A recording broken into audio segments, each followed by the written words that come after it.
Grabe ang init. Kinuha ko yung parcel ko sa 7-Eleven. Nakadala ni Mary Jane na galing Pilipinas. Ngayon, ganito itsura ko kasi grabe ang init sa labas ngayon. Summer na grabe ang init. Ang itsura mo lumabas, oh. Mamula-mula na mukha sa init. Ito yung pasalubong niya pala ako galing sa Pinas. Kaso wala yung pinabili ko sa kanya. Nasaan yung pinabili ko sa'yo, Mary Jane? Okay, pakita ko sa'yo yung kinuha kong parcel sa 7-Eleven na padala mo. Wala yung pinabili ko sa'yo. Tingnan mo. Nasaan yung pinabili ko sa'yo, Mary Jane? Ito yung pala yung pasalubong niya, oh. Nakasama sana ng pinabili ko sa kanya. Ayan. Made in the Philippines. Buti pa sila nakapag-vacation. Ayan, mango. Dry mango. From Laguna o Cavite. Ewan, saan siya luparok sa bundok. Tapos, ano ba to? Goldilocks, o diba? May pangduktot ako habang tatravel kami sa araw-araw sa office.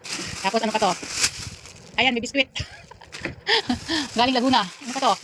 Nangyari, pwede pa ako ng ano to? Ube polvoron. Thank you, Jane. Pero nasaan yung pinabili ko sa'yo? Yun ang importante, Jane! Nasaan yung pinabili ko sa'yo? Ito, maraming salamat, Jane, sa pasalubong mo. Pero nasaan na yung pinabili ko sa'yo? Bakit wala dito? Kita mo, wala. Jane, nasaan na yung pinabili ko sa'yo?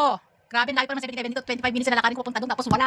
Pagdating ko, yung buko sabog-sabog. Tapos mukha ko mamula-mula sa init. Grabe. Thank you, Jane, sa pasalubong mo. Pero nasaan yung pinabili ko sa'yo?